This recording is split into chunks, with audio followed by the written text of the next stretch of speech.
অনেক দিন দেখা হবে না আমাদের, হতে পারে অনেক বছর। দেখা না হতে হতে যখন দুজনে বলতে শুরু করব, দুজনের মুখচ্ছবি, কণ্ঠস্বর, ঠিক তখন হঠাৎ আবার দেখা হবে আমাদের। লজ্জা শরমের মাথা খেয়ে আমি অথবা তুমি মুখ ফুটে কেমন আছি বলে সাধারণ কুশল বিনিময় হবে। তারপর বাঘ হয়ে যাওয়া নদীর স্রোতের মতো চলে যাব দুজনের গন্তব্যের কাছে, সব পিছু টান অবজ্ঞা করে। আবারও কেটে যাবে অনেক দিন, অনেকগুলো বছর। ফিরে আসার সমস্ত সেতুতে নির্মাণ হবে নানান জটিলতা।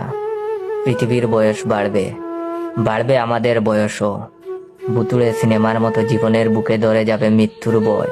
তখন ঘুম না আসা কোনো এক রাত্রিরে পরিচিত কোনো কবিতার লাইন, হৃদয় বিদারক কোনো গানের সুর, অথবা জীবনের হিসাব হঠাৎ করে হট্টগোল বাঁধিয়ে দেবে অনেক দিনের চেপে রাখা পুরনোর ক্ষতকে। আমাদের দুজনের দুজনকে মনে পড়বে খুব, মনও পড়বে। আমরা জেনে যাব দুজনের মনের গোপন রহস্য। এবার সত্যি সত্যি আমরা দুজন দুজনকে ভুলে গেছি। আমরা জেনে যাব শেষ দেখা হয়ে গেছে, আমাদের আর কখনো কোনো দিন দেখা হবে না।